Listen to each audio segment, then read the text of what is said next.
Pebbles Malayalam. അനുസരിക്കാൻ പഠിക്കൽ. ഒരു ഗ്രാമത്തിൽ ഒരു പിടക്കോഴി ഉണ്ടായിരുന്നു. അതിന് 3 കുഞ്ഞുങ്ങളും ഉണ്ടായിരുന്നു. ആദ്യത്തെ 2 കുഞ്ഞുങ്ങൾ വളരെ അനുസരണമുള്ളവരായിരുന്നു. ഒരിക്കലും അവർ അമ്മയുടെ അടുത്ത് നിന്ന് മാറില്ല. പക്ഷെ മറ്റൊരു കുഞ്ഞ്, അതായത് 3ാമത്തേത്, വളരെ വികൃതിയായിരുന്നു. ചിലപ്പോൾ തനിച്ച് ചുറ്റിക്കറങ്ങാറുണ്ടായിരുന്നു. നോക്കൂ മക്കളെ, ഒരുമിച്ചിരുന്ന് ഭക്ഷണം തേടി നോക്കണം. 3ാമത്തെ കുഞ്ഞെ നീയും കേട്ടല്ലോ. അവർ കൊത്തി തിന്നും കൊണ്ട് നടന്നുകൊണ്ടിരുന്നപ്പോൾ തള്ളക്കോഴി അടുത്തുതന്നെ ഒരു ചോളം കണ്ടു. നോക്കൂ മക്കളെ, അവിടെ ഒരു ചോളം കിടക്കുന്നത് നിങ്ങൾ കാണുന്നുണ്ടോ? അത് തിന്നാൻ ഒരിക്കലും ശ്രമിക്കരുത്. അത് നിങ്ങളുടെ തൊണ്ടയിൽ കുടുങ്ങിക്കിടക്കും. അമ്മ അവർക്ക് മുന്നറിയിപ്പ് നൽകിയിട്ടും 3ാമത്തെ കുഞ്ഞ് പതുക്കെ ചോളത്തിന്റെ അടുത്തെത്തി. അമ്മ എന്നെ നോക്കുന്നില്ല, ഞാൻ ഒരേ ഒരെണ്ണം തിന്നു നോക്കട്ടെ. കോഴിക്കുഞ്ഞ് ഒരെണ്ണം കൊത്തിയെടുത്ത് അത് വിഴുങ്ങാൻ ശ്രദ്ധിച്ചു. കണ്ടില്ലേ, ചോളം അതിന്റെ തൊണ്ടയിൽ കുടുങ്ങി. എന്റെ ദൈവമേ, നീ എന്തിനാണത് തിന്നത്? ഞാൻ മുൻപേ പറഞ്ഞതല്ലേ. ഇവിടെ നിൽക്ക്, ഞാൻ നിനക്ക് കുടിക്കാൻ കുറച്ച് വെള്ളം കൊണ്ടുവരാം. തള്ളക്കോഴി അടുത്തുള്ള തടാകത്തിലേക്ക് ഓടിപ്പോയി. പ്രിയപ്പെട്ട തടാകമേ, എനിക്ക് കുറച്ച് വെള്ളം തരാമോ? എന്റെ കുഞ്ഞൊരു ചോളം തിന്നു, അതവന്റെ തൊണ്ടയിൽ കുടുങ്ങിയിരിക്കുന്നു. കഷ്ടം തന്നെ. ഒരു പാത്രം കൊണ്ടുവരൂ, ഞാൻ നിനക്ക് വെള്ളം തരാം. അവിടെ ഇരിക്കുന്ന ഒരു വൃദ്ധയുടെ അടുത്തേക്ക് ചെല്ല്. എന്നിട്ട് അവരോട് നിനക്കൊരു പാത്രം ഉണ്ടാക്കി തരാൻ പറ. ശരി, ഞാൻ പാത്രവും കൊണ്ട് തിരിച്ചു വരാം. തള്ളക്കോഴി ഒരു മരത്തിന്റെ ചുവട്ടിലിരിക്കുന്ന വൃദ്ധയുടെ അടുത്തേക്ക് വേഗം നടന്നു. പ്രിയപ്പെട്ട അമ്മുമ്മേ, എനിക്ക് വേണ്ടി ഒരു പാത്രം ഉണ്ടാക്കി തരാമോ? എന്നാൽ എനിക്ക്... അമ്മക്കോഴി നടന്ന കാര്യങ്ങൾ ആ വൃദ്ധയോട് പറഞ്ഞു. ഓ, എനിക്ക് സങ്കടം തോന്നുന്നു. വേഗം ഒരു വാഴയില കൊണ്ടുവരൂ. അതിനു മുൻപ് എന്റെ സൂചി എവിടെയാണെന്നൊന്ന് കണ്ടുപിടിക്കാമോ? തള്ളക്കോഴി സൂചിക്കായി തേടി നോക്കി. സൂചി കണ്ടുപിടിച്ച ശേഷം അവർ വാഴയില കൊണ്ടുവരാനായി പോയി. പ്രിയപ്പെട്ട സുഹൃത്തെ, നീ എനിക്കൊരു ഇല തരാമോ? എന്നാൽ ആ വൃദ്ധ എനിക്കൊരു പാത്രം ഉണ്ടാക്കി തരും. തടാകം എന്റെ മകന് വെള്ളം കൊണ്ടുവരും. തള്ളക്കോഴി വീണ്ടും നടന്നതെല്ലാം വിശദമാക്കി. ഓ, കഷ്ടം തന്നെ. നീ വിഷമിക്കണ്ട, ഞാൻ ഇല തരാം. പക്ഷെ അതിനു മുമ്പായിട്ട് നീ കൃഷിക്കാരനോട് ഈ ഇലകളൊന്ന് മുറിച്ചു മാറ്റാൻ പറയുമോ? ഇതിന്റെ ഭാരം എനിക്ക് താങ്ങാൻ വയ്യ. തീർച്ചയായും ഞാൻ പറയാം. ഇങ്ങനെ പറഞ്ഞ് തള്ളക്കോഴി കൃഷിക്കാരനെ കാണാൻ വേണ്ടി ഓടി. ഏയ് കോഴി, എന്താണിത്ര ധൃതി? ഓ, ഞാൻ നിങ്ങളെ കാണാൻ വന്നതാണ്. തള്ളക്കോഴി അയാളുടെ സഹായം അഭ്യർത്ഥിച്ചു. ദയവായി എന്നെ സഹായിക്കണം കൃഷിക്കാരാ. എന്റെ മകന്റെ തൊണ്ടയിൽ ഒരു ചോളമണി കുടുങ്ങിയിരിക്കുകയാണ്. ദയവായി വാഴക്കുല വെട്ടാമോ? എന്നാൽ വാഴ എനിക്ക് ഇല തരും. ഓ, ഞാൻ സഹായിക്കാം. പക്ഷെ ഒരു കാര്യം, ഒരാഴ്ച നീടുന്ന മുട്ടകളെല്ലാം എനിക്ക് കൊണ്ടുവന്ന് തരണം. അതൊരു പ്രശ്നമേ അല്ല, ഞാൻ തരാം. ഒന്ന് വേഗം വരൂ. കൃഷിക്കാരൻ വാഴക്കുല മുറിച്ചെടുത്തു. ഹാ, എന്തൊരാശ്വാസം. ഇതാ, ഈ വാഴയില നീ എടുത്തോ. 2 പേർക്കും നന്ദി. തള്ളക്കോഴി ഇലയും കൊണ്ട് വൃദ്ധയുടെ അടുത്തേക്ക് ഓടി. ഓ, നീ ഇലയും കൊണ്ട് എത്തിയല്ലേ. ഞാനൊരു പാത്രം ഉണ്ടാക്കി തരാം. പാത്രമുണ്ടാക്കിയതിൽ നന്ദി. തള്ളക്കോഴി പാത്രവും കൊണ്ട് തടാകത്തിന്റെ അടുത്തേക്ക് ഓടി. തടാകം പാത്രത്തിൽ വെള്ളം നിറച്ചു. നന്ദി തടാകമേ. തള്ളക്കോഴി വെള്ളത്തിനായി കാത്തിരിക്കുന്ന കുഞ്ഞിന്റെ അടുത്തേക്ക് ഓടിച്ചെന്നു. കോഴിക്കുഞ്ഞ് പാത്രത്തിൽ നിന്നും വെള്ളം കുടിച്ചു. നിന്റെ തുക്കിൽ നിന്നത് എത്ര നന്നായി. അത് തിന്നരുതെന്ന് ഞാൻ നിന്നോട് പറഞ്ഞതല്ലേ. ഞാൻ ചെയ്തത് തെറ്റാണമ്മേ. ഞാനൊരു പാഠം പഠിച്ചു. ഈ നിമിഷം മുതൽ ഞാൻ അമ്മ പറഞ്ഞത് അനുസരിക്കും. എനിക്ക് മാപ്പ് തരണം അമ്മേ. അമ്മ എന്തു പറഞ്ഞാലും അത് നിന്റെ നന്മയ്ക്ക് വേണ്ടിയാണ്. സാരമില്ല, അത് മറന്നേക്ക്. വാ പോകാം. ഒബീഡിയന്റ്. അധികാരമുള്ളവരുടെ നിർദ്ദേശങ്ങളും ആജ്ഞകളും ശിരസ വഹിക്കുക.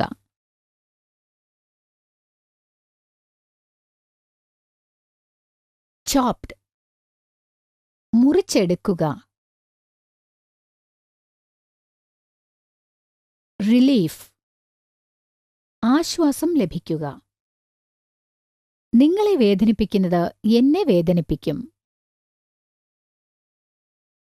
ഒരു ഗ്രാമത്തിൽ ഒരു ഭാര്യയും ഭർത്താവും ഉണ്ടായിരുന്നു. അവർക്ക് 3 ആൺമക്കളും.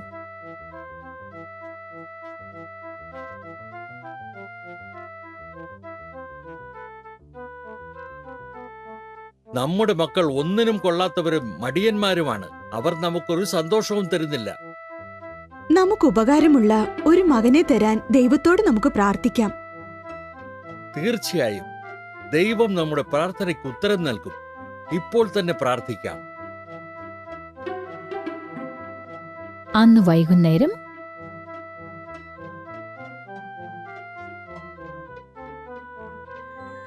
എന്റെ പ്രിയേ, ഇവിടെ വന്ന് ഈ അത്ഭുതമൊന്ന് കാണൂ. എന്താണത്? ഓ, ഒരു സർപ്പം, സ്വർണവാലുള്ള ഒരു സർപ്പം. നിങ്ങൾ പേടിക്കണ്ട. നിങ്ങളെ സഹായിക്കുന്ന ഒരു മകന് വേണ്ടി കാത്തിരിക്കുകയാണെന്ന് എനിക്ക് നന്നായിട്ടറിയാം. നിങ്ങൾ വേണമെന്ന് ആഗ്രഹിച്ച മകനായി എന്നെ തിരഞ്ഞെടുക്കാം. ഞാൻ നിങ്ങൾക്ക് ഉപകരിക്കും. മകനോ? നീ ഒരു സർപ്പമല്ലേ? നീ എങ്ങനെയാണ് ഞങ്ങൾക്ക് ഉപകരിക്കുക? എന്റെ വാല് സ്വർണം കൊണ്ടുള്ളതാണെന്ന് നിങ്ങൾ കണ്ടില്ലേ? അത് 1 ഇഞ്ച് നീളത്തിൽ മുറിക്കണം. അതിനേക്കാൾ കൂടുതൽ മുറിക്കരുത്. ഇല്ല, ഞാനത് ചെയ്യില്ല. ഇത് നിന്നെ വേദനിപ്പിക്കും മകനെ. ഇല്ല അമ്മേ, ആ ഭാഗത്ത് ജീവനുണ്ടാവില്ല. മാത്രമല്ല അത് വീണ്ടും വളരുകയും ചെയ്യും. ആഴ്ചയിലൊരിക്കൽ ഞാൻ ഇവിടേക്ക് വരാം, തീർച്ചയായും. നന്ദി മകനെ.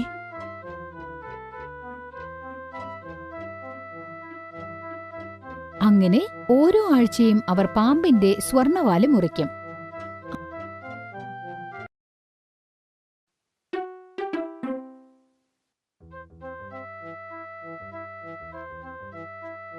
അങ്ങനെ അവർ പണം സമ്പാദിച്ച് ധനികരായി.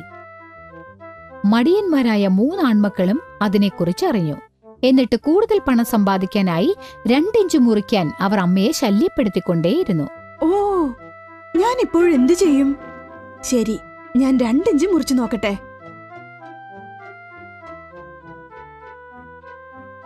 അവൾ 1 ഇഞ്ചിനു പകരം 2 ഇഞ്ച് മുറിച്ചെടുത്തു.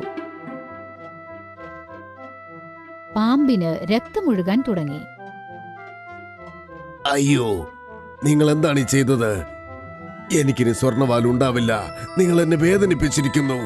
നിങ്ങളെയും വേദനിപ്പിച്ചിരിക്കുകയാണ്. ഞാനിനി ഒരിക്കലും ഇവിടേക്ക് വരില്ല. ഇത് തീർച്ചയാണ്. ഞാനിനി ഒരിക്കലും ഇവിടേക്ക് വരില്ല. എന്നോട് ക്ഷമിക്കണം, മാപ്പ്. ഓ, ഞാൻ എന്താണ് ഈ ചെയ്തത്?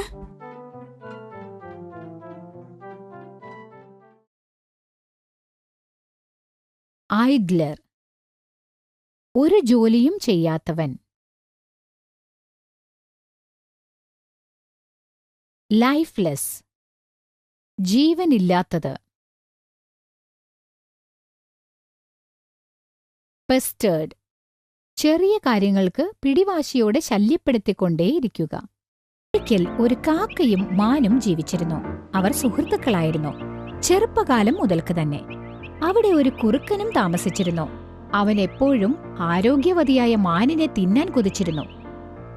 ഭയങ്കര വിശപ്പ്. ഈ മാനിനെ കെട്ടിയ വയറ് നിറച്ച് തിന്നാമായിരുന്നു. ആദ്യം ഈ മാനിന്റെ വിശ്വാസം പിടിച്ചു പറ്റണം. അടുത്ത ദിവസം കുറുക്കൻ അവരുടെ അടുത്തെത്തി. അപ്പോൾ പതിവ് പോലെ മാനും കാക്കയും തമ്മിൽ സംസാരിച്ചിരിക്കുകയായിരുന്നു. ഹായ്, നിങ്ങൾ രണ്ടുപേരെയും ഞാൻ ഒരുമിച്ച് പലപ്പോഴും കണ്ടിട്ടുണ്ട്. ഞാൻ നിങ്ങളുടെ സുഹൃത്താവാൻ ആഗ്രഹിക്കുന്നു. വേണ്ട, നിനക്കെങ്ങനെയാ ഞങ്ങളുടെ സുഹൃത്താവാൻ സാധിക്കുക? എന്തുകൊണ്ടൊരു കുറുക്കൻ മാനിന്റെയും കാക്കയുടെയും സുഹൃത്തായിക്കൂടാ? ദയവായി ഞാൻ ആരാണെന്ന് തെളിയിക്കാൻ ഒരു അവസരം തരണം. ഞാനൊരു നല്ല സുഹൃത്തായിരിക്കും കൂട്ടുകാരെ. ഓ, ഇവൻ നല്ലവനാണെന്ന് തോന്നുന്നല്ലോ. ഇവനെ നമുക്ക് സുഹൃത്തായി ചേർക്കാം. നിനക്ക് വട്ടുപിടിച്ചിട്ടുണ്ടോ? അതൊരിക്കലും സാധ്യമല്ല. സാരമില്ല മോനെ, ഞാൻ പോട്ടെ. നമുക്ക് പിന്നെ കാണാം. Okay, bye, see you. അടുത്ത ദിവസം മാൻ തനിച്ചിരിക്കുമ്പോൾ, ഹായ്, ഇവിടെ അടുത്തൊരു വയലുണ്ട്. അവിടെ ധാരാളം ചെടികളുണ്ട്. നീ അവിടെ ചെന്നാ ധാരാളം പച്ചിലകൾ തിന്നാൻ കിട്ടും. പോകാം. മാൻ കുറുക്കന്റെ വാക്കിൽ വീണുപോയി. എന്നിട്ട് അവളുടെ മനസ്സ് മാറ്റി. ശരി, വാ, നമുക്ക് പോകാം. കുറുക്കൻ മാനിനെ ആ വയലിലേക്ക് കൊണ്ടുപോയി. ചെടികൾ കണ്ടപ്പോൾ മാൻ സന്തോഷം കൊണ്ട് തുള്ളിച്ചാടി. എന്നിട്ട് അവൾ വളരെ സന്തോഷത്തോടെ പുല്ലുകൾ കടിച്ചു തിന്നുകൊണ്ടിരുന്നു. ഓ, വളരെ നന്ദി. എന്റെ വയറ് നിറഞ്ഞു. വാ, നമുക്ക് പോകാം. ഉം, നീ എന്നെ തെറ്റിദ്ധരിക്കാതിരിക്കുകയാണെങ്കിൽ ഞാനൊരു കാര്യം പറഞ്ഞോട്ടെ. കുറുക്കൻ കാക്കയെപ്പറ്റി മോശമായി സംസാരിച്ചു. മാൻ കാക്കയെ കാണുന്നത് അവസാനിപ്പിച്ചു. അന്നു മുതൽ കുറുക്കനും മാനും രണ്ടുപേരും ഒരുമിച്ച് വയലിലേക്ക് പോയിക്കൊണ്ടിരുന്നു. എന്ത്? എന്റെ വിളവെല്ലാം നശിപ്പിച്ചിരിക്കുന്നു. ആരാണിതെന്ന് കണ്ടുപിടിക്കണം. ഏയ്, എന്താണിത്? ഒരു മാനിന്റെ കാലടിപ്പാടുകൾ. ഞാനൊരു വലവരിച്ച് ആ മാനിനെ പിടിക്കും. അടുത്ത ദിവസം മാൻ പതിവ് പോലെ വയലിലേക്ക് ചെന്നു. പക്ഷേ അവൾ കർഷകൻ വിരിച്ച വലയ്ക്കകത്ത് കുടുങ്ങിപ്പോയി. ദൈവമേ, ഞാൻ വലയിൽ കുടുങ്ങിയല്ലോ. ആഹാ, എന്റെ പ്ലാൻ കൊണ്ട് ഫലമുണ്ടായി കഴിഞ്ഞു.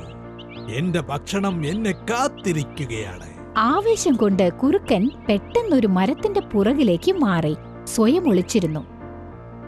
ഓ, അവൻ വരുന്നുണ്ട്. ആ സമയം കാക്ക വയലിന്റെ മുകളിലൂടെ പറന്നു വന്നു. അതെന്റെ കൂട്ടുകാരിയല്ലേ? അവൾ കുടുങ്ങിയിരിക്കുന്നു. ഞാൻ അവളെ സഹായിക്കണം. എന്റെ സുഹൃത്തെ, എന്നോട് ക്ഷമിക്കണം. നീ പറഞ്ഞത് കേൾക്കാത്ത എനിക്ക് ഇത് തന്നെ വേണം. കുറുക്കനെ പറ്റി നീ എനിക്ക് മുന്നറിയിപ്പ് തന്നു. പക്ഷേ അത് മറന്നേക്ക്. കർഷകൻ വരുന്നുണ്ട്. ഇപ്പോഴെങ്കിലും ഞാൻ പറയുന്നത് നീ കേൾക്കണം. ഞാൻ നിന്റെ കണ്ണു കൊത്തും. നീ ചത്തുപോയെന്ന് കർഷകൻ കരുതും. അയാൾ വല മാറ്റുമ്പോൾ നിനക്ക് ഓടിപ്പോകാം. നല്ല ഐഡിയയാണ്. നീ പറഞ്ഞതുപോലെ ഞാൻ ചെയ്യാം. അവിടെ വന്ന കർഷകൻ കാക്ക മാനിന്റെ കണ്ണു കൊത്തുന്നത് കണ്ടു. ഓ, ആ മാൻ ചത്തുപോയി. കർഷകൻ വല മാറ്റിയ ഉടനെ മാൻ തന്നെ കൊണ്ടാവുന്നത്ര വേഗത്തിൽ ഓടിപ്പോയി. നന്ദി. നമുക്ക് പണ്ടത്തെ പോലെ വീണ്ടും സുഹൃത്തുക്കളാവാം. ശരി കുട്ടികളെ, ഇനി നമുക്ക് ചില വാക്കുകളും അവയുടെ അർത്ഥവും പഠിക്കാം. അബൻഡന്റ്, വലിയ അളവിൽ ഉണ്ടാവുക. ഫ്രസ്ട്രേറ്റഡ്, വിജയിക്കാനാവാത്തതിലുള്ള നിരാശ. ട്രാപ്ഡ്, അക്രമികളെ നേരിടാൻ ബാധ്യസ്ഥരാവുക.